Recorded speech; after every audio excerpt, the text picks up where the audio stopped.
Bienvenue dans le podcast High Value Entrepreneur, conçu pour ceux qui veulent exceller dans l'entrepreneuriat et s'élever au-delà des standards. Ici, chaque semaine, nous plongeons dans des conversations authentiques et sans filtre pour vous apporter bien plus que des simples idées. Vous découvrirez des astuces concrètes pour devenir un entrepreneur plus performant, des histoires inspirantes et des échecs longtemps restés cachés, révélant les leçons les plus précieuses et les parcours parfois assignés vers le succès. Avant de commencer, j'ai une petite demande.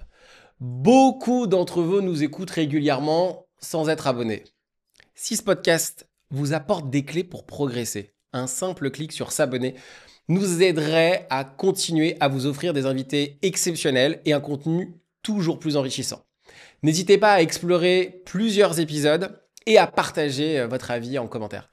Bon visionnage et bonne écoute. Bienvenue Christina dans le podcast High Value Entrepreneur. Merci beaucoup pour m'avoir invité, ça me fait très plaisir. Moi, je suis ravi. Alors, autant te dire que quand j'ai dit que j'allais avoir la chance de t'avoir, autant dire que j'ai fait des jaloux. Dans l'équipe ici, il y en a qui sont là que pour toi. Ah bon? Il y en a qui m'ont dit non, mais Roger, je veux venir. J'ai dit à ma femme qui était là, ça fait quoi? T'as Christina. Donc, sache que ton épisode est attendu avec impatience. Bon, la bonne nouvelle, c'est qu'on ne présente pas nos invités, mais je pense qu'il y en a beaucoup qui savent déjà qui tu es. Et on commence avec cette fameuse question qui est quelle est l'anomalie de ton parcours que tu aurais aimé éviter, qui finalement se révèle être un super atout? Dis-nous tout. Ouais, je sais. C'est qu'on me l'a posé cette question et j'ai fait comme toi. J'ai fait fouah, elle est galère. Mais maintenant, elle est là. Anomalie de mon parcours, parce que moi, je pense que rien n'est anormal dans la vie. Tout peut arriver. Ouais.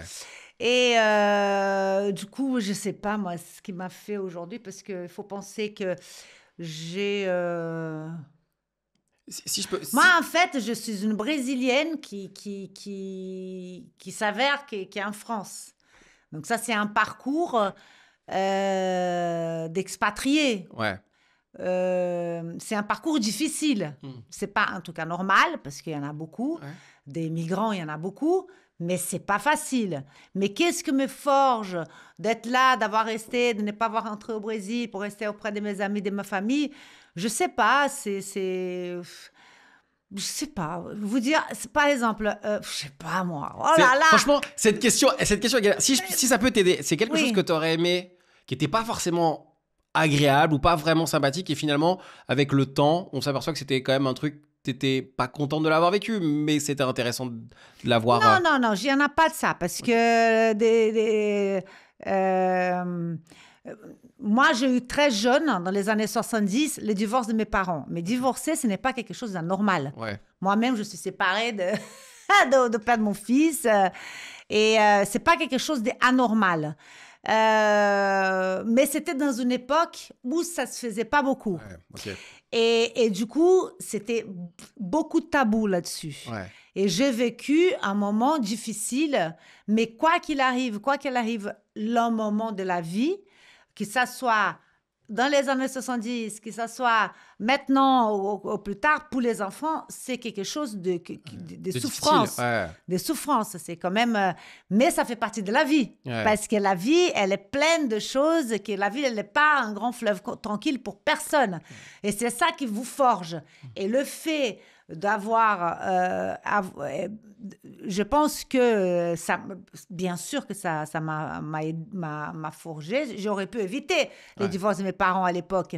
Mais c'est quelque chose qui m'a donné un exemple de voir ma mère vivre toute seule et refaire sa vie en termes professionnels, parce qu'elle ne travaillait pas. Ouais. Dans ces années-là, les années 60-70, c'était la femme au foyer. C'était les époques comme ça. Et du coup, ma mère, elle s'est séparée et elle a dû refaire ses études parce qu'elle avait déjà ses études. Elle avait quel âge ta maman à l'époque? Oh là là, elle était, je sais pas... 30, même pas 40 ans. Même pas 40 ah ouais, ans, donc elle a repris ses études tard en plus. Ouais, Non, quand elle se mariait, elle avait ses études. Ok. Elle avait son diplôme, elle a fait sa université. Non. Mais quand elle a divorcé, son diplôme n'était plus valable. Ok. Parce que, vous voyez, il faut refaire. Donc, elle a dû passer un bac. Elle a fait un truc express. Ok. Et elle a refait son université en express pour pouvoir travailler dans son domaine. Ok. Vous voyez? Et donc, j'ai vu ma mère recommencer sa vie. de zéro. Vous voyez? Et ça, pour moi, c'est une preuve de persévérance. Ouais, persévérance, résilience. De résilience, de persévérance, ne pas laisser baisser les bras. Et il faut continuer. Et elle a refait sa vie. Bon, voilà, après, elle a eu sa vie. Bon, et ça, voir ça, et ça m'a donné aussi la notion d'indépendance. Ouais. De ne pas dépendre des autres pour faire votre propre vie. Parce que ma mère, quand elle était mariée, elle dépendait de mon père. Ouais, bien sûr. C'était comme ça, les femmes d'avant. Ouais. Et pour l'époque, ma mère, elle était même une féministe pour l'époque. Donc, avoir cette femme qui était féministe pour l'époque, moderne, avec une mentalité très libérale. C'était quelqu'un qui rencontrait beaucoup d'artistes, qui avait une vie très sociale et elle était très extravertie. Tout ça, ça m'a forgé. Et surtout, mon côté indépendance. Je suis une femme indépendante et ça, et je pense que ça vient de là. Vous voyez? C'est une super réponse. Mais ça, ce n'est pas quelque chose d'anormal. Ça, c'est un truc ça arrive, non, mais c'est pas anormal, quoi. Non, dans le mot anomalie, c'est que c'est quelque chose. C'est pas une question d'anormal, c'est une question de le petit caillou dans la chaussure que tu aurais aimé éviter et qui finalement t'a permis de réussir à mieux courir derrière parce que tu te dis, en fait, si je le retire, comment ça se passe avec le temps? Bon, la réponse est magnifique et en plus, ça permet de rebondir là-dessus. On te connaît pour parce que alors en France, en tout cas, on t'a connu et découvert grâce à la mode. Aussi à un enthousiasme qui est communicatif dans ta manière de communiquer, de dire les choses et d'adhérer. On adhère très vite à Christina Cordula. Mais avant tout ça, parce que la petite fille, elle voulait devenir ce qu'elle est devenue aujourd'hui. Elle avait des rêves de devenir mannequin, parce que tu as été mannequin non, relativement jeune. La petite fille, elle avait les rêves que j'ai aujourd'hui. C'est vrai? Ah oui, la petite fille rêvait de paillettes, des feux, de lumière, d'être mannequin, de travailler dans la mode. J'étais très coquette déjà petite. Ouais. Petite, je m'habillais avec les vêtements de ma mère, j'aimerais bien les talons de ma mère, je regardais ma mère se maquiller, c'était genre oh là là. Et donc, moi, la petite fille avait envie d'être mannequin. Donc, après, en grandissant, j'ai compris qu'être mannequin, c'est en Europe. Donc, petit à petit, je commençais. Au Brésil, il y avait pas possibilité? Oui, bientôt, mais oui, mais bon. Vous savez, si vous voulez être pas au mannequin, niveau peut-être il faut non, mais alors, bien sûr, si vous voulez être un mannequin international, c'est pas au Brésil que je vais devenir un mannequin international, surtout au Brésil, vous voyez. La mode, elle est extra au Brésil aujourd'hui, tout ça, mais c'est pas là que je vais voir un spot international. Et puis, bien évidemment, c'est la France le pays de la mode, même aujourd'hui. C'est la France le pays. Avec Londres aussi ou c'est que Paris? Non, la France, c'est quand même le symbole de la mode, du luxe. La haute couture, c'est qu'ici. Vous voyez, la mode, c'est ici. Après, il y a plein de pays qui ont leur Fashion Week. Il y a à Londres, il y a en Italie. En Italie, la mode italienne. Mais quand on est mannequin, qu'on veut avoir une spot international, vous devez passer par Paris et travailler dans les magazines français et travailler pour les créateurs et couturiers français.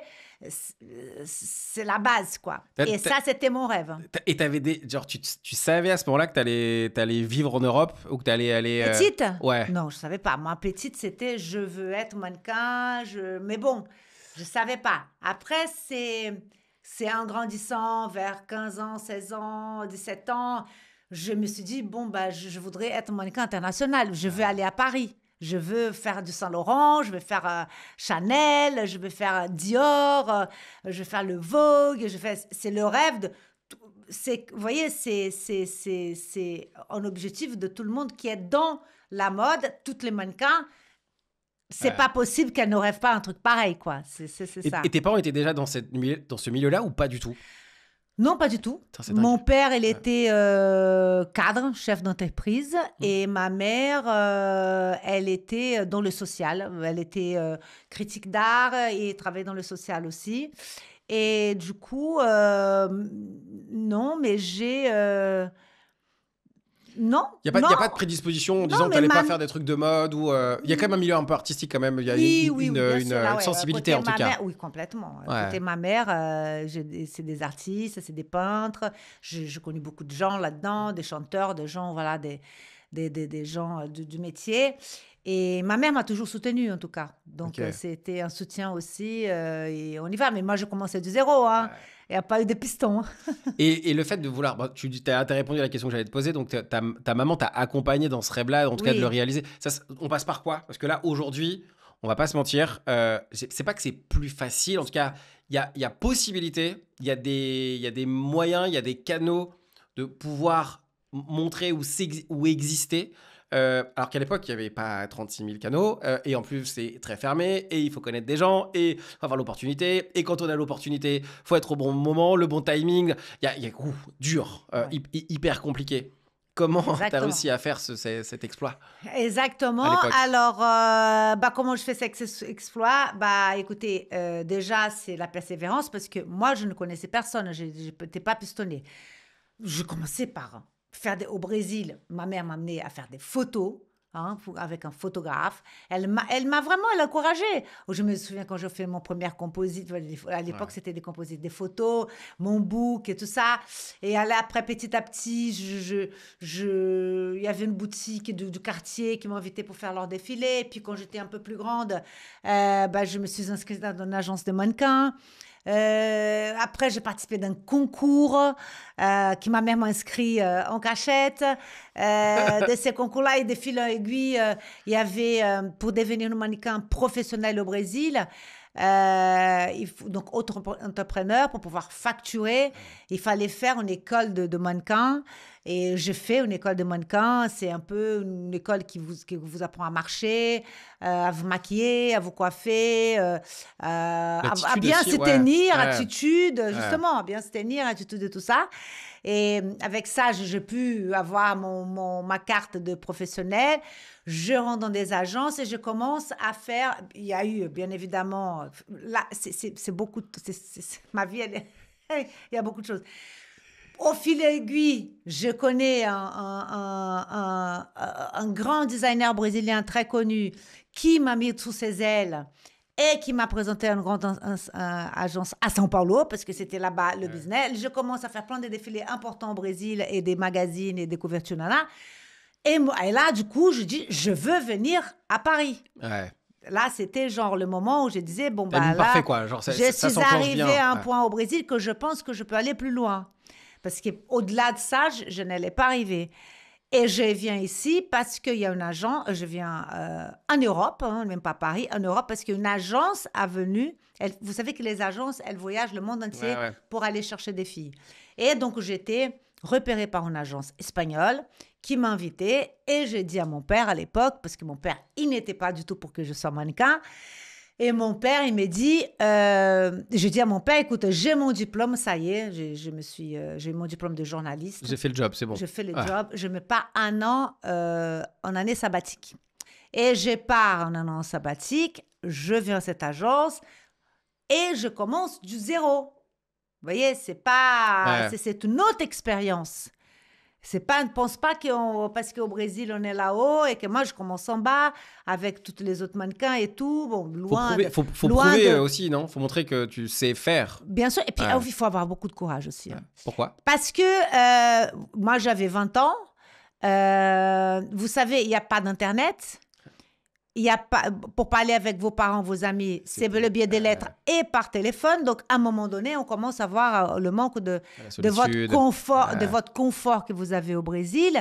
Et c'est quand même une galère. Quand même une galère. Mais c'était moi qui a voulu ça. Donc, il faut avoir du courage. Et du coup, je commençais à faire plein de pays. Pour raccourcir l'histoire, moi, je ne faisais pas le boulot que je faisais parce que moi, mon rêve, c'était de faire les grands défilés, les grands magazines, comme je vous dis, je voulais le top du top. Et je faisais du travail, mais je suis allée au Japon, je suis à l'époque, je suis allée au Japon, je suis allée en Allemagne, mais je voulais, moi, aller à Paris à la fin de l'année. J'étais contente pour ce que je faisais là, mais mon objectif était là, à la fin de l'année. Et avant d'arriver là à Paris, on passe par Milan. C'est l'ordre des défilés. D'abord, c'est Londres, Milan, Paris, voilà. Et je passais par Milan, qui l'agence m'a pas accueilli comme je le souhaitais, parce que je me suis dit, peut-être à Milan, là, je vais avoir des boulots mieux, un peu du Armani, des choses comme ça. Parce que les autres pays, bon, c'était juste pour gagner des sous, mais c'était pas c'est pas des pays que la mode était importante. Mais ça m'a donné du kilométrage. Cette année-là, dans les autres pays, ça m'a mis dans le bain, ça m'a permis de connaître ce qui s'est passé en Europe. Ouais, comment ça fonctionne. Voyez, c'est bien, plutôt qu'arriver directement à Paris. Je me suis dit, ça me... Et quand j'arrive à Milan, l'agence, elle me reçoit très mal. Et je dois de vous dire que j'ai commencé à être homesick, à avoir... manqué de Brésil, parce que là, c'était déjà au mois de novembre. Le mal du pays, quoi. Mal du pays. Et du coup, l'agence qui me reçoit mal, qui ne m'envoie pas là où j'avais envie, là, parce que quand on rêve et quand on vous envoie pas là où vous voulez, c'est une grosse déception. Et je faisais, envoyer pour des boulots qui étaient bien sûr, mais ce n'était pas le glamour que je voulais. Et je perds confiance en moi à ce moment-là. Parce que le métier de mannequin, c'est un métier qui vous êtes solitaire et qu'il faut avoir beaucoup de confiance en vous, parce que sinon, ça ne va pas. Hein. Il y a une parce que quand on travaille plus, avec l'image et la fille, elle est plus jolie, la jambe, je ne sais pas quoi, c'est pas jamais le problème de vêtements, le problème, c'est vous. Vous voyez, et c'est toujours et le bras, il est trop long, et le cou, il est je sais pas quoi, et puis elle est ronde, elle a du ventre, elle a ci, elle a ça. Donc, vraiment, c'est psychologiquement pour une jeune fille que je viens du Brésil, loin de ses parents et tout ça, il faut avoir du courage et il faut être fort. Et quand j'arrive en Italie, qu'arrive ça, psychologiquement, j'en pouvais plus là, je voulais aller au Brésil. Et je rencontre un pote à moi à cette époque-là, qui était mon coiffeur au Brésil. Et ces mecs, qui faisaient les défilés à Milan. Et moi, je les rencontre, je dis, écoute, moi, je vais rentrer au Brésil parce que je suis dépitée. De toute façon, c'est pas pour moi. Je vais rentrer au Brésil. Au Brésil, je bosse. Je suis quelqu'un. Les gens me connaissent. Je suis bien traitée. Il fait bon, il fait chaud et machin. Nanana. J'ai mes parents, j'ai mon père, ma mère. J'ai tout le monde qui est là. Il a dit, mais Christina, tu ne travailles pas ici à Milan, ni tu vas travailler à Paris parce que tu es ringarde avec tes cheveux. Cet épisode, j'ai déjà raconté plein de fois. Hein. C'est assez connu, je crois. Je sais pas si vous connaissez. Et il m'a coupé les cheveux courts. Et il m'a coupé ses cheveux courts. Et c'est à partir de là que les choses ont changé. Alors, il y a aussi le timing. Parce que c'était le marché peut-être. Il cherchait des filles exotiques. J'étais une des peu brésiliennes qui étaient là. Il y en avait des brésiliennes, mais pas autant. Aujourd'hui, il y en a plein. Donc, le cheveu court, il n'y en avait pas beaucoup. Et je ne sais pas, la forme de mon corps, la couleur de ma peau, j'en sais rien, moi. Il y avait aussi ce timing comme vous avez dit, une question de timing du temps. Et ça a changé. Parce que là, aujourd'hui, ta coupe de cheveux, on connaît, en France, on ne te connaît qu'avec les cheveux courts. Là, cette mode-là, elle revient en plus, là, de dingue en ce moment-là. Les cheveux courts, ça a toujours été la mode, hein. C'est pas... Oh, chez les femmes? À mon époque, il y en avait moins, mais chez les femmes, il y a toujours la coupe longue, c'est ça, la moyenne, c'est ça, et la courte, c'est ça. En tout cas, en ce moment, moi, de mon point de vue, j'ai l'impression que ça revient. Ça revient fort. Il y a beaucoup de femmes qui se sont fait les cheveux courts pour des raisons... Parce qu'elles avaient envie déjà, je pense, déjà. Changer des looks. Et pour changer de look, et ça fait toujours il y a toujours cet effet. Est-ce que la coupe... Alors, petit instant coiffure. Est-ce que la coupe courte va à toutes les femmes? Non. Okay. Ni la longue va à toute la femme. Ni la coupe courte va à tout le monde, ni la longue va à tout le monde. Chacun a sa morphologie, chacun a son visage pour sa coupe de cheveux. Donc, en tout cas, moi, je la connaissais pas, cette anecdote-là. Non, j'ai déjà raconté. C'est vrai, je la connaissais pas, mais en tout cas, je pense qu'il y en a qui vont aussi la découvrir. Et puis, quand je suis arrivée, donc, je suis allée à Milan. Le lendemain que je coupais mes cheveux, que j'adorais, la coupe courte, je me suis dit, comment ça se fait que je ne me suis pas fait ces trucs avant? Comment ça se fait? Et le lendemain, je continue à aller, donc, parce que je faisais un boulot, que je faisais les cabines. La cabine, c'est essayer des vêtements pour le couturier, pour le designer. Donc, c'est mannequin cabine, on essaye des vêtements. Mais on n'est pas dans le gros défilé. Le gros défilé, c'est les mannequins, les stars et tout ça, nanana. Et quand on m'a vu de cheveux courts, ils ont dit, mais Christina, c'est incroyable tes cheveux, tu ne veux pas faire notre défilé? Alors là, pour moi, c'était l'extase qui a tombé du ciel, c'était ce que je voulais faire. Et je fais ce défilé. Donc, c'est la première fois que je vois est-ce que c'est un backstage, un défilé, un podium, tout ça. Vous ne pouvez pas imaginer, c'est une émotion pour quelqu'un qui rêve de ça. Je me suis dit, waouh! Et j'arrive là-bas très... Sur la pointe des pieds, quoi. Je connais rien, je sais pas, je suis pas à l'aise là-dedans. Et je rencontre une personne qui est devenue après ma meilleure amie. Et d'ailleurs, c'est une Brésilienne, une des peu brésiliennes qui était très connue dans le monde, quoi. Elle était mannequin international, très connue. Et il s'avère que cette femme était même mon modèle. Elle, c'était pour moi le top, quoi. Mon icône. Moi, la personne que je prenais comme exemple en tant que mannequin. Et je lui ai raconté mon parcours. Je dis, d'ailleurs, moi, ce soir, je prends le train et je vais à Paris. Et après Paris, je rentre au Brésil. Je ne vais pas non plus ne pas aller à Paris, je dis à elle. Je vais pas non plus. Il faut que je finisse ma boucle, quoi. Mais j'ai envie de rentrer, quoi, parce que elle m'a dit, écoute, tu arrives à Paris, tu mets tes valises chez moi. Elle allait pas être à Paris, mais bon, elle m'a trouvé une façon que je pouvais rentrer chez elle. Tu vas arriver à 6 heures du matin, donc prends-toi une douche, hein, tout ça, et tu commences par les agences. J'avais juste une liste d'agences. J'avais rien d'autre. Vous voyez, je commençais du zéro. C'est un peu l'histoire de ma mère plus, à l'époque, qui a recommencé sa vie. Non. C'est papier stylos. Il n'y a pas de Google Maps, il n'y a pas de truc. Là. Et les métros, alors que je me suis perdue dans le métro. Je ne parlais pas français, je ne parlais qu'anglais. Bon, enfin bref. Et les Français ne parlaient pas anglais à l'époque. Donc, c'était assez compliqué. Et du coup, elle a dit, commence par mon agence. Et j'ai pris ma douche, je me suis changée, je me suis habillée. Son copain, son mec de l'époque, il a dit, Christina, viens, on va prendre un café, je vais te montrer l'endroit mythique de Paris pour prendre un café. Donc, il m'amène au Café des Flores, parce qu'elle habitait au coin, elle habitait à Saint-Germain. Je prends mon croissant et mon café à Café des Flores et je suis allée vers les agences. La première agence qu'elle m'a fait aller, ils m'ont pris. Ils ont enlevé toutes les photos de mon book parce que j'avais que des photos de cheveux longs, parce que j'avais coupé la veille, j'avais coupé il y a 2 jours. J'ai vu dans un photographe, il me fait un portrait et là, je suis allée voir tout le monde. Mais quand ils m'ont donné le listing des gens à voir, je ne croyais pas à mes yeux. Je me suis dit, voyez quelqu'un qui me reçoit comme un être humain. Parce que là, j'avais le listing du Saint-Laurent, du Chanel, de je ne sais pas quoi, de Yohja Momoto, des Comme des Garçons, tout le monde, Jean-Paul Gaultier. J'avais le listing de tous ces gens-là. C'était l'époque des défilés. Hein. J'avais le listing, je me suis dit, quelqu'un qui me traite comme un être humain. Donc, la France, pour moi... déjà m'accueille avec les bras ouverts. Vous voyez? Et puis après, en voyant, je fais beaucoup d'efforts pour aller voir tout le monde. Bon, après, c'est un autre chapitre. J'ai réussi à attraper quand même 25 défilés dans cette saison, ce qui est énorme. Dans ces 25, il y avait Chanel, il y avait Dior, il y avait pas Saint-Laurent encore. Mais je l'ai réussi. Mais il y avait que de choses comme ça incroyables, quoi. Et quand je veux ça, je peux vous dire que c'est un des moments les plus heureux de ma vie. J'ai eu beaucoup de moments. Le plus heureux, c'est quand même avoir mon fils, mais c'était un moment très heureux pour moi. Ça m'a donné confiance en moi. Et là, je fais tous les défilés et je dis à mon agence, écoutez, je vais rentrer au Brésil parce que... je vais rentrer au Brésil, bye, au revoir. Finalement, c'est l'objectif. Avant de partir, c'était de vous faire coucou et maintenant je rentre à la maison. Ouais, je rentre, je venais, j'en pouvais plus, j'étais ravie, j'étais ravie de ce que j'ai vécu, quoi. Elle m'a dit, mais vous allez, vous revenez.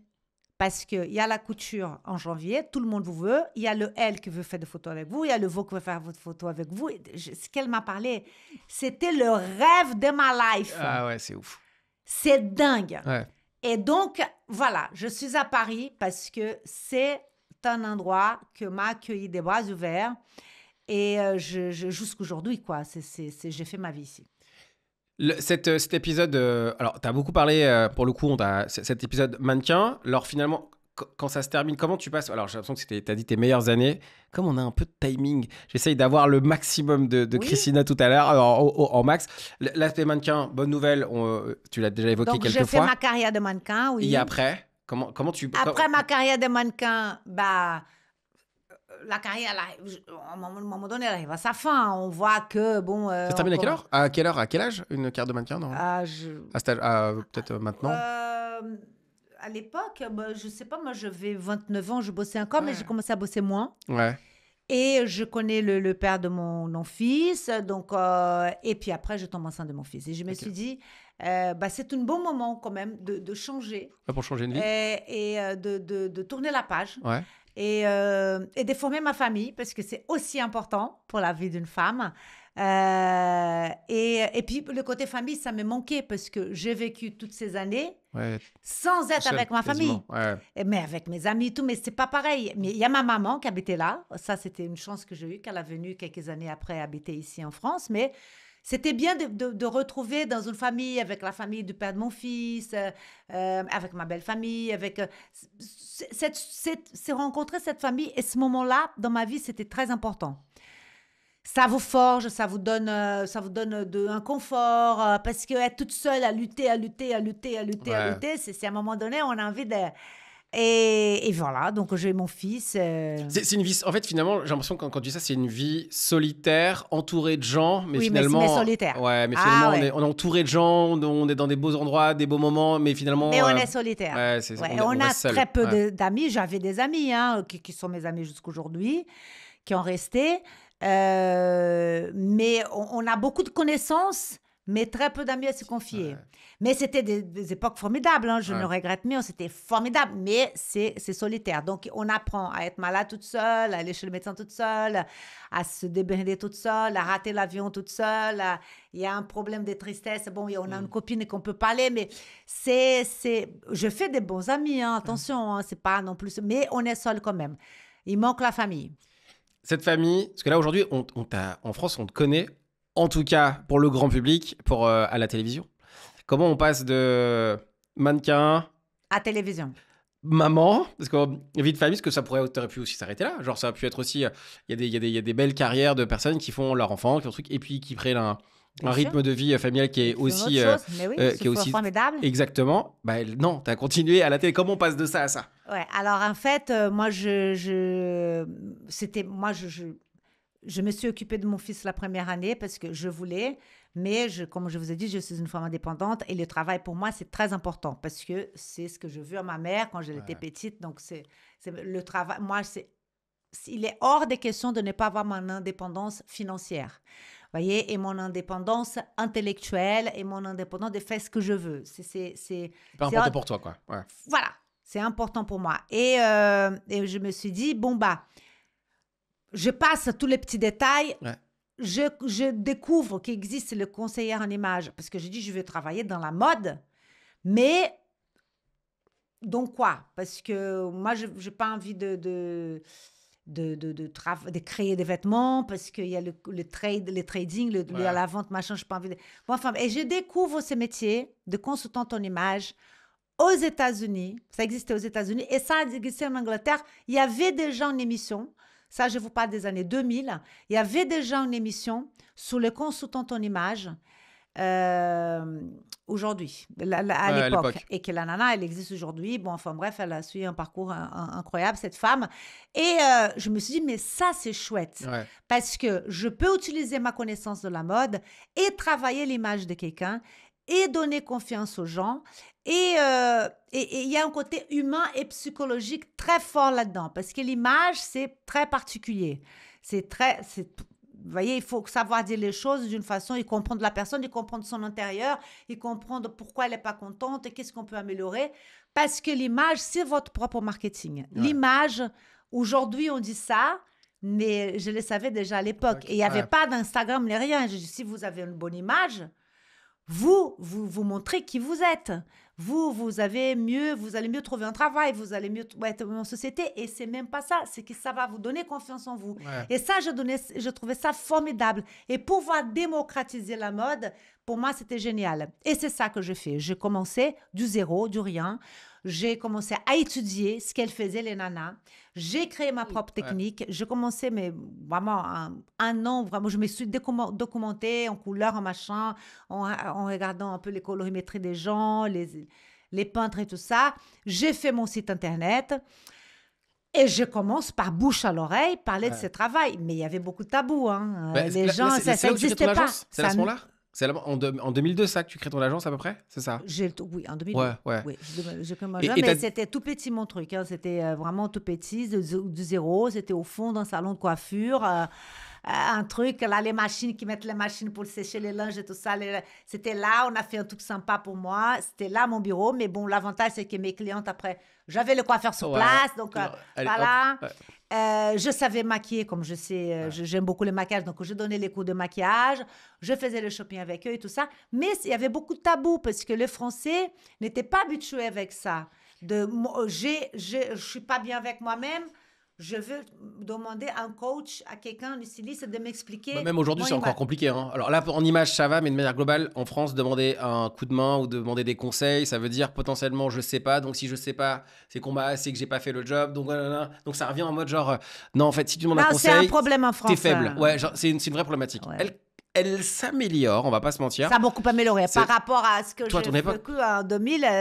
Ça va beaucoup mieux parce que moi, j'ai une agence qui existe jusqu'aujourd'hui, mon agence de consultante en image, et j'ai mes clients. Mais c'est vrai que c'est pas quelque chose que t'as pas 10 relooking par jour, quoi. Mais bon, c'est aussi utilisé dans les sociétés, pas pour les employés. Aujourd'hui, c'est utilisé, le consultant en image, c'est utilisé même pour faire les gens passer un bon moment. Ouais, grave. Donc, dans les sociétés, dans les hôtels, ou peu importe, pour ceux qui travaillent là-bas, c'est un moment de récréation. On fait là-bas, on fait un cours de colorimétrie, on explique quelles sont les couleurs qui vont pour elle, on explique sa morphologie pour lui, pour elle, comment est-ce qu'on va faire un attache, la coiffure, quelle est la meilleure, les conseils de coiffure et tout ça.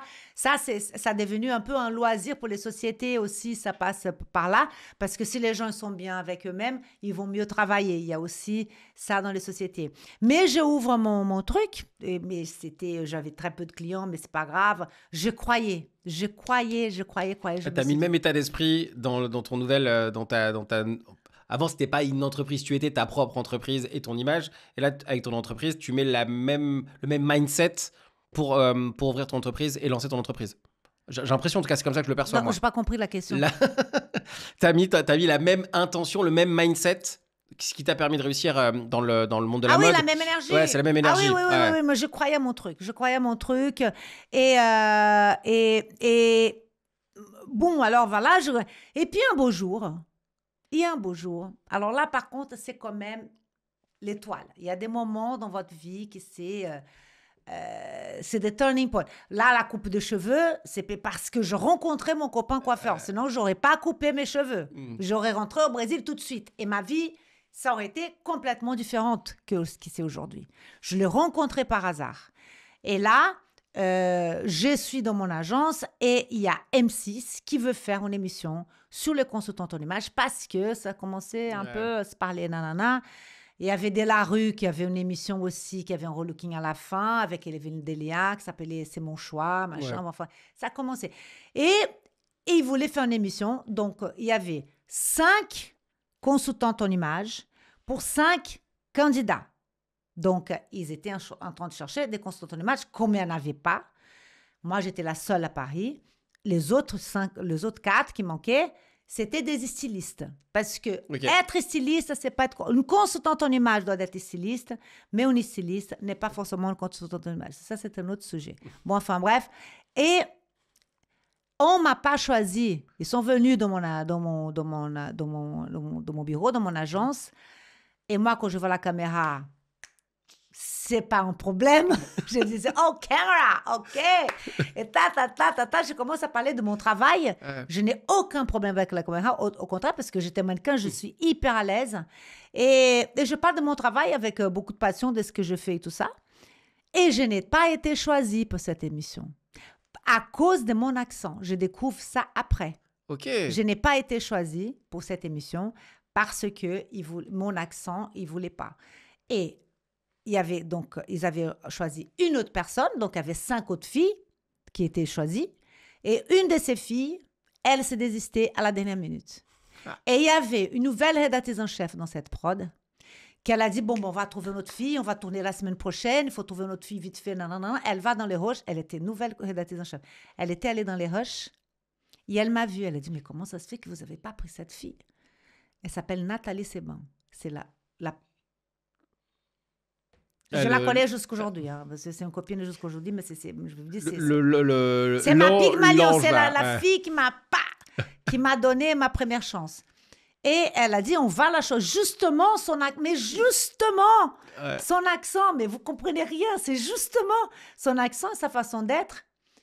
Et son histoire, qu'elle était mannequin et tout ça, donc elle est super crédible pour faire le truc. Et donc, je commençais là. Mais il y avait 50 consultantes en image, donc petit à petit, je commençais à montrer mon travail. Je commençais à faire ma place. Et des 5, il y en a 3 eu 3 filles. Des 3 filles, il y en a 2 eu 2. Et après, j'ai eu cette émission pour moi-même, que c'est l'émission Nouveau Look pour Nouvelle Vie, qui a duré 10 ans, plus de 10 ans. Et petit à petit, dans la chaîne, les gens commençaient à me remarquer. Et je commençais à voir des autres. Voilà, c'était comme ça. Mais tout ça, c'est à cause de beaucoup de travail aussi. Mais alors, ça, c'est évident. Franchement, il y a juste à voir ce que tu as réussi. C'est pas facile, c'est beaucoup de travail. Tu as réussi à transposer ce que tu as fait. Dans le milieu de la mode, c'est hyper connu que c'est compliqué. C'est très compliqué. C'est compliqué, la concurrence, et puis c'est un jugement constamment. Aussi, hein. La télé aussi. Et là, tu as transposé ça dans ton agence, puis ensuite dans ta télé. Donc, en fait, franchement, le travail, je pense que il n'y a pas besoin de le dire. Genre, on le voit, ça se voit, ça se sent. Ouais. Et ton parcours, on démontre également ce travail. Il y a quand même un truc que je veux revenir, parce que là, aujourd'hui, ça paraît évident ce que tu fais. Il y a beaucoup de gens qui sont consultantes ou consultants en image. Aujourd'hui, c'est facile. Sauf que toi, moi, la particularité que je trouve hyper intéressante, c'est qu'aujourd'hui, ce que tu fais, Christina, c'est évident. Tout le monde peut, entre guillemets, avec Instagram...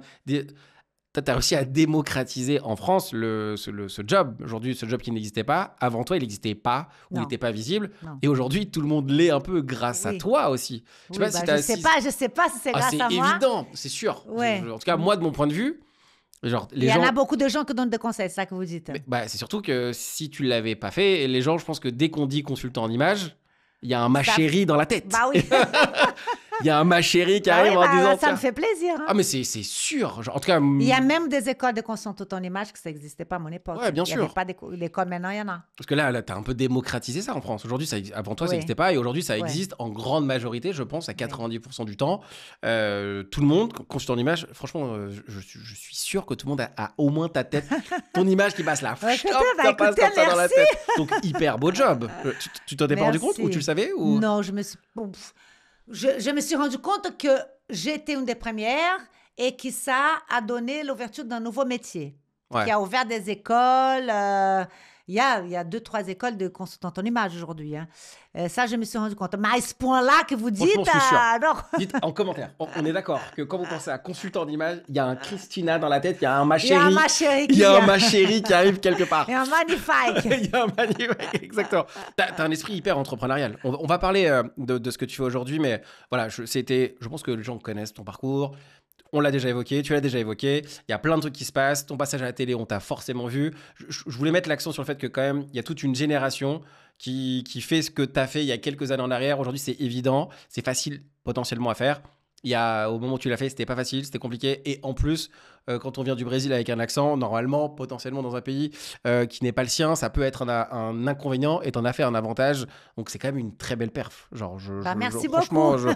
Une paire de fous. Merci. T'as un esprit hyper entrepreneurial quand même. Qu'est-ce qui se passe parce qu'en fait, après la télé, comment ça se termine et comment tu passes dans l'autre vie qui est ta vie aujourd'hui comment ça se passe? Mais la télé, elle n'a pas fini pour moi. Ah non, c'est pas fini. C'est vrai. J'ai dit une phrase comme ça, mais à l'envolée. Mais t'étais quand même une icône sur M6 quand même. Hein. Genre, quand on pense M6, Christina Cordula, ça s'associe bien. Ça s'associe bien. Il y a quand même un moment où ça s'arrête. Comment ça se passe pour la suite? Je n'ai pas arrêté avec M6. Hein. L'émission l'émission, ça s'arrête. Mais ma carrière, elle existe toujours. Ouais. L'émission s'arrête parce que, je veux vous dire, faire une quotidienne tous les jours pendant 10 ans, ouais, c'est pas mal. C'est quand même pas mal. C'est pas mal. C'est quand même pas mal.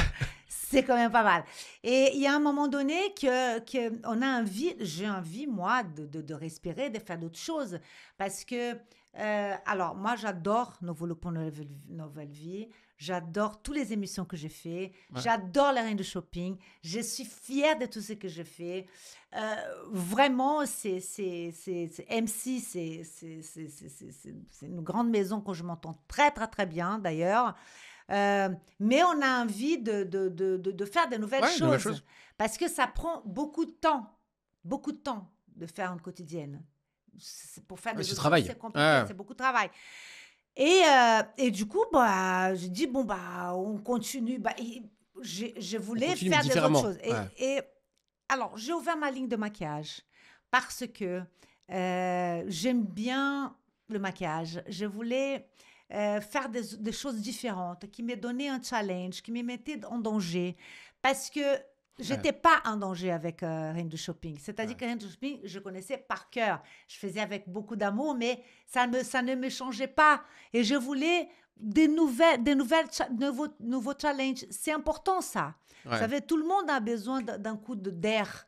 Et ça n'empêche que je fais des autres émissions, je fais des invités. J'étais invitée pour Danser avec les stars, j'étais invitée pour Drag Race, comme je vais être invitée quand les gens m'invitent, je viens avec plaisir. Mais j'arrête un peu avec mes émissions à moi pour avoir plus de temps pour pouvoir me dédier à ma marque de maquillage qui s'appelle Magnifique, qui d'ailleurs M6.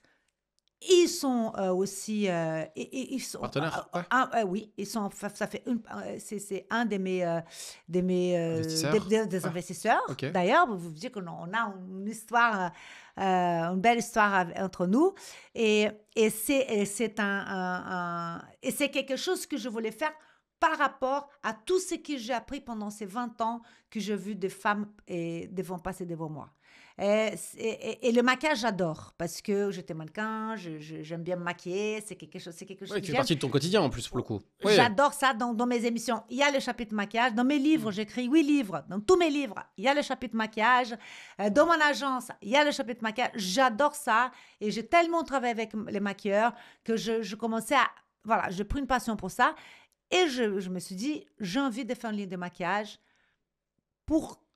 J'ai tellement entendu les femmes parler quelle est leur problématique avec le maquillage.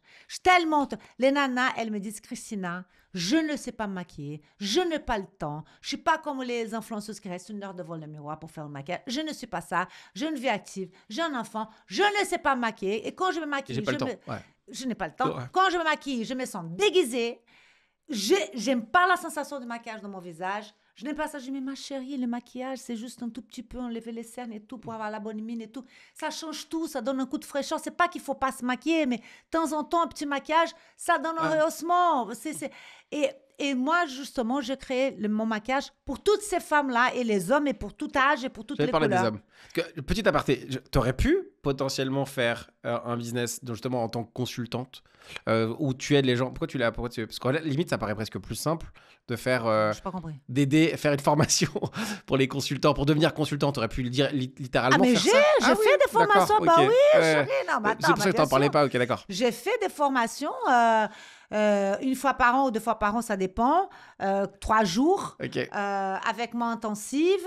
Il y a aussi des cours pratiques et tout ça, où elles reçoivent un certificat, bien sûr, avec les tampons et tout ça. Pour les boys, ça c'est sûr, je fais. Ouais. Mais je voulais faire un truc différent parce que avec la télé, vous avez dit, qu'est-ce que vous faites maintenant que vous avez arrêté votre émission? Parce que je voulais dédier mon temps, mon grosse partie de mon temps, Un projet à mon business de maquillage. Et c'est tout, je fais tout ce que les femmes ont besoin. Vous voyez, c'est un maquillage clean, vegan, qui apporte du soin. C'est ce qu'elles veulent. Elles ne veulent pas se sentir désagréables avec la peau. Avec des ingrédients brésiliens, parce que c'est ma racine, le Brésil, avec de fruits brésiliennes. Et vegan et clean, c'est parce que aujourd'hui, si tu n'as pas du clean, bah, je ne fais pas un truc bien. Un maquillage avec une belle texture, facile à appliquer, que la fille, quand elle se met dans le visage, elle n'a pas l'impression qu'elle est maquillée. Je fais exactement ce que j'entends parler pendant 20 ans. Et puis qu'elle puisse se maquiller en 10 minutes top chrono. Donc, du coup, voilà mon côté coaching. Dans le site, ça s'appelle Magnifique. Et dans le site internet de Magnifique, il y a des tutos pour que la femme apprenne à se maquiller en 10 minutes top chrono. Et il y a plusieurs thèmes. Ok. Pour le travailler, pour les week-ends, pour une fête, pour une soirée en amoureux, j'utilise des lunettes, je mets les yeux bleus. Voilà. Donc, c'est beaucoup de travail. Je vais y venir. C'est beaucoup. De l'entrepreneuriat, c'est beaucoup de travail. Bah, je connais plutôt bien cette partie-là et surtout la partie cosmétique. La partie cosmétique, bah, j'ai des gens avec qui c'est notre sujet.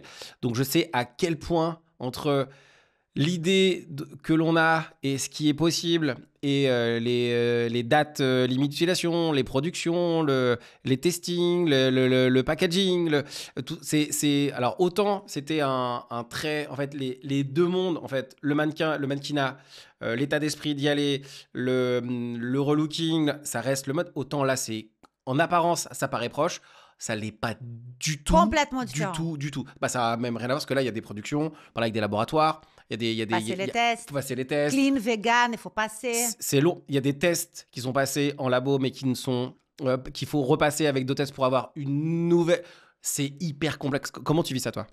Eh bien, justement, je pris mon temps pour m'en occuper de ça. Je suis une petite entreprise. C'est moi et mon associé. On a 2 personnes embauchées. Ouais. Une fille qui s'en occupe avec moi de développement des produits et l'autre fille qui s'en occupe du e-commerce. Après, toutes les autres personnes qu'on travaille, c'est des auto-entrepreneurs. Ouais. Moi, je travaille avec 2 maquilleurs qui sont avec moi pour développer les produits, pour voir vraiment les textures et voir la qualité et chercher ce qu'il y a de nouveau, qu'est-ce qu'on peut faire, et les couleurs, et les machins, et les fards à paupières, qu'est-ce qu'on fait, est-ce qu'on fait crémeux, là, ça, c'est très pour développer les produits avec moi. Et puis, tout le reste, la community manager, c'est pas interne, la presse, ce n'est pas interne, les fabricants, je ne fabrique pas interne, c'est fabriqué en Italie. Donc là, on prend tout autour. Et c'est une grande machine et c'est beaucoup de travail, quoi. Donc, c'est long. Je pense que les gens ne se rendent pas compte à quel point c'est des process qui sont longs, en fait. Produit prend plus d'1 an pour faire. Et quand il est là, et c'est le minimum, je crois, le minimum de prod entre 3 mois, quand il existe déjà pour le reproduire, il y a des quantités à aller chercher. Après, commande, produit, machin. Les étiquettes, le packaging. Et moi, je m'en occupe, je suis la directrice artistique de ma marque. Donc, je m'en occupe de développer la marque, de choisir ce qu'on va avoir comme produit, et couleurs et tout ça. Toute la partie création, je m'en occupe aussi de l'image de mon Instagram, des pubs, de marketing, tout ça. Mais nous sommes une petite entreprise, quoi. Le but, c'est qu'il est plus grand, je veux grandir, on va prendre plus de gens et tout ça. Donc, quand on est petit, on fait beaucoup de choses. Beaucoup de travail. Je peux te poser une question parce que là-dessus, j'ai l'impression que tu as une vision claire des choses à chaque fois que tu lances quelque chose. C'est quoi la vision pour Magnifique? C'est quoi le goal à aller atteindre? Parce que jusqu'à présent, à chaque fois, tu as quasiment atteint ton goal. Alors, mon premier goal, c'était de vendre dans les retails. Je suis contente parce que je suis dans 350 boutiques chez Nocibé. Ouais. Et là, on commence à travailler dans l'export. Je suis implantée en Suisse dans une chaîne de boutiques qui s'appelle Manor. Et puis je commence à développer l'export. L'export, il faut commencer à. Maintenant, il faut vendre, il faut développer, il faut faire connaître. C'est quoi le goal? J'ai une pub télé. Ouais. C'est quoi le goal avec Magnifique? Tu vas aller où? Le goal avec Magnifique, c'est d'arriver à une grande entreprise. Et mondialement connue, voilà, qui la boîte, elle vale beaucoup d'argent. Je veux que ça soit vraiment qu'il ait une grande valeur. Vous savez de quoi je parle? Tu veux aller jouer avec les grandes marques de cosmétiques? Alors, je peux pas comparer. Ils sont vraiment loin. Je peux pas me comparer à L'Oréal. Hein. Bon, L'Oréal, alors, ni Estée Lauder, ni Coty, ni avec les mastodons de... Oui, mais en même temps, ils ont des années et des années d'avance, mais est-ce que le but, c'est d'aller... le but, c'est de devenir une société que je fasse un gros chiffre d'affaires. Ok. C'est ça, pour l'instant, ça va, ça reste encore dans le... je suis une petite start-up. En même temps, ça vient de commencer, donc en même temps... Ça fait 3 ans. Ouais, donc le cosmétique, c'est long. C'est très 3 ans, c'est rien, je suis encore à 4 pattes. Hein. Mais mon but, c'est de devenir une marque internationale connue et d'être utilisée par tout le monde, quoi, et que les gens connaissent ma marque. Voilà, de faire de ça mon business, quoi. En fait, ce qui est rigolo, c'est que tu as énormément rebondi. Donc là, c'est un nouveau Mais rebond. ça n'empêche que je n'ai pas envie de faire de la télé. J'ai des projets. Bien sûr, oui. On travaille des idées. Voilà, j'ai envie de faire des choses différentes. Mais là, Magnifique, c'est vraiment mon bébé, là. En fait, là, ce qui est bien pour toi, c'est que tu as un peu aussi un peu à la croisée des chemins. Parce qu'en fait, tout se réunit. Et ton projet en faisant de la télé, en faisant... oui, en fait, tout a aidé. Ouais, en fait, tout peut aider et tout va t'aider à continuer d'avancer businessment parlant. Donc, Comment tu vis ta vie d'entrepreneur? Bah écoutez, je le vis bien, il y a beaucoup de soucis, il y a beaucoup de choses, il y a beaucoup de trucs à faire. C'est quoi le truc, c'est quoi le C'est truc le plus difficile, c'est quoi le hein. truc le plus chiant que t'as vécu dans ce monde-là? En tout cas, t'as le droit de dire l'administration. Alors, heureusement que j'ai un associé qui s'en occupe de ça. Alors là, moi, Ouais. vraiment, je ne m'en occupe pas du tout de ça. Vraiment, Alors là, vraiment, Ouais, ok. c'est lui qui s'en Donc, occupe de tout ce qui est merci à l'associé. paperasse et tout ça, et les contrats, et les avocats. Ouais. J'ai vraiment quelqu'un du métier qui est là-dedans. C'est ce qui est le plus chiant, c'est... Moi, j'aime tout. Il n'y a pas Attends, il y en a un qui vient souvent, je vais le dire, au cas où. C'est quoi? C'est l'humain. Gérer l'humain. Ah oui, oui, oui, ouais, oui, oui. gérer- Mais pour l'instant, je suis petite. Donc, je travaille avec des filles incroyables, des jeunes. Il faut travailler avec des gens plus jeunes que vous, bien évidemment. Elles sont adorables. Et puis, le problème chiant, c'est mon associé. Donner de mauvaises nouvelles, c'est lui qui va donner. Ok. De dire non au budget, c'est lui qui va dire. Moi, je voudrais ça. Ok. Et lui, il va me dire le budget, c'est oui ou non, qu'est-ce qu'on fait. Mais après, c'est lui. Et toute cette partie-là, Ok. c'est lui qui gère. Il y a un truc, ça nous permet d'aller sur l'association. Généralement, dans les associations, il y a toujours un qui est bon en marketing, en communication, en relation. Voilà, et l'autre c'est qui moi. Et celui qui s'occupe la gestion, Ouais. les commandes. Ouais, ouais. Donc, on est dans ce cliché-là. Exactement. Et tu le vis bien? Je le vis très bien. Et puis, en plus, j'ai un mari qui a de métier de cosmétique, Ah, cool. qui est dans les parfums. Et il se connaît énormément dans la cosmétique. Donc, C'est un avantage de malade. lui, il nous... Franchement, c'est un avantage de dingue. Parce que quand tu connais rien, franchement, c'est une galère. Ouais. Là, vraiment, surtout à l'international et tout ça. Parce que lui, son business, c'est à Singapour, Ok. au Bangladesh, tout ça. Donc, c'est en Asie. Donc, lui, l'international, c'est vraiment son métier et il nous aide énormément, quoi. Donc, moi, je suis bien entourée, vous savez. Est-ce que... Mais ceux qui ont... Les investisseurs, c'est des gens vraiment je suis bien entourée. C'est des gens qui donnent de bons conseils. Il y a un vrai sujet quand on développe une marque, donc cosmétique, c'est est-ce que en termes... Vous allez partir sur un truc qui est francophone et après l'international ou c'est directement international?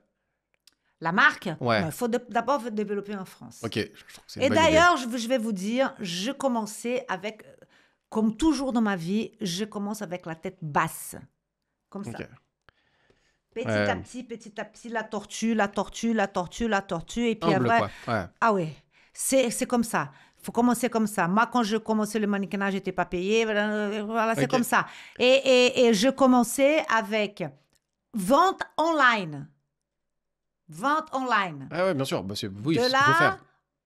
on a dit, bon, bah, avec la vente online, quoi qu'il arrive, le business ne va pas marcher. Si vous vendez qu'online, il faut quand même avoir des points de vente, machin. Des petits pop-up, Après, des choses on comme ça. commence... Voilà. Ouais. Et après, je rentrais chez Nocibé. C'était un rêve pour moi. Donc, c'est petit à petit. Et la envie d'aller à l'international, elle a toujours été là derrière. Il faut quand même développer le marché français, mais on commence déjà à aller vers l'international. Je trouve que c'était une très bonne idée parce qu'en fait, généralement, Sinon, les gens. on n'arrive pas Sinon, c'est à vivre. généralement, surtout que c'est une très mauvaise idée de vouloir aller chercher l'international quand on n'a pas réussi à exister, au moins dans le Bien secteur sûr. qu'on a. Donc, c'est une très bonne. Je valide. validez Je valide, Christina. On arrive sur la fin. Le temps, malheureusement, est contre nous. Je suis hyper content qu'on ait pu parler un peu de business, parce que c'est vrai qu'on n'entend pas parler trop de business. Je pense qu'on aurait pu aller plus loin. Et c'est pour ça que je suis venue, vous savez, parce que Franchement. c'est le premier podcast. Je ne vais pas beaucoup dans des podcasts. J'ai des invitations, mais je n'ai pas le temps. Ça dépend du podcast. Et là, je suis venue parce que j'ai trouvé le thème très intéressant. Et c'est un côté que les gens ne connaissent pas. Et surtout que là, je suis un peu dégoûté parce qu'on n'a pas le time et on aurait pu aller vachement plus loin. J'avais plein de questions à te poser, mais tu vas être obligé de revenir. Ça veut dire. Pour nous parler de la suite de Magnifique, avant de terminer le podcast, je te pose, je lis des citations qui ressemblent à peu près à qui tu es et ce que tu fais. Tu as le droit de dire que tu n'es pas d'accord et de dire écoute, Roger, loupé.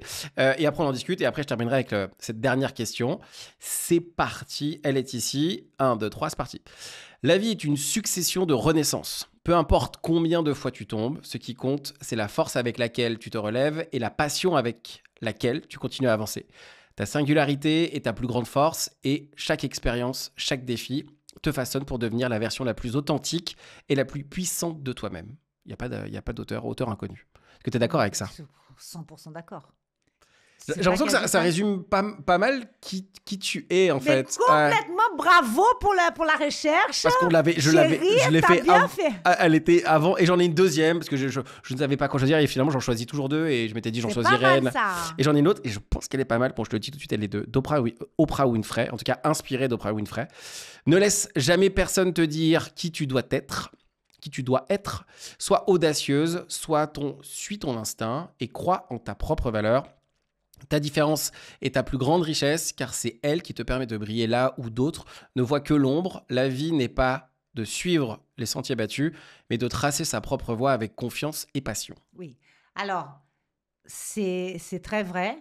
C'est très difficile ce qu'elle dit. Ouais. Surtout aujourd'hui dans le milieu du réseau social et de l'image et tout ça, parce que les gens veulent copier. Personne n'a sa propre identité. Mais c'est très vrai. Ça peut être cliché ce qu'elle dit, parce que tout le monde dit ça maintenant. Ouais, c'est facile. Sois toi-même. Et c'est difficile, c'est mais ça. c'est très difficile. C'est très difficile. Et ce que j'ai dit, moi, à toutes les femmes et les hommes qui viennent chez moi, j'ai dit ça depuis l'année 2000, depuis que j'ai ouvert Toutes les femmes sont belles, tous les hommes sont beaux. Et il faut que vous acceptez vos différences. C'est ça qui va donner votre personnalité. Ça, je dis ça depuis. C'est maintenant qu'on devient plus inclusif. Et heureusement, et l'âge, et le corps, et vos différences, c'est ça qui fait vos atouts. Mais c'est maintenant. Mais je parle de ça depuis 2000, donc complètement d'accord avec elle. Mais c'est difficile de faire ce qu'elle dit. Qu'est-ce que tu aimerais que les gens retiennent de notre échange ?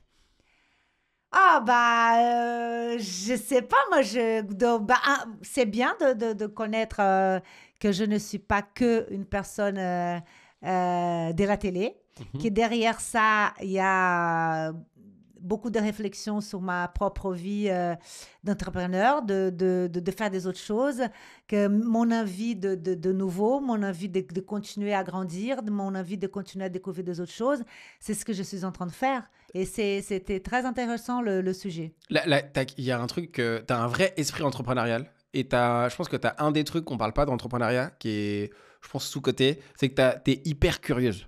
Oui. Et ça, on en parle. Je pense que les gens, on n'en parle pas assez. Qu'en fait, on peut cultiver la discipline, la résilience, blablabla. Ok, d'accord. Mais il y a un truc qui est quand même hyper important pour réussir, c'est d'être curieux. Ah oui. Tu vois, genre, je pense que ta capacité à rebondir, elle est aussi très liée à la curiosité de qu'est-ce qui se passe si je vais là-dedans et qu'est-ce que je suis capable de faire, tu vois. Oui. Je sais pas si tu avais vu ça, mais en tout cas, cette curiosité-là, elle est... Mais c'est important d'être curieux, parce qu'en étant curieux, c'est ça qu'on apprend des choses. Et il faut savoir que il n'y a pas la chance qui tombe du ciel. Hein. Il faut aller chercher vers votre chance. Et pour aller chercher la chance, il faut être curieux, parce que sinon, on n'arrive pas.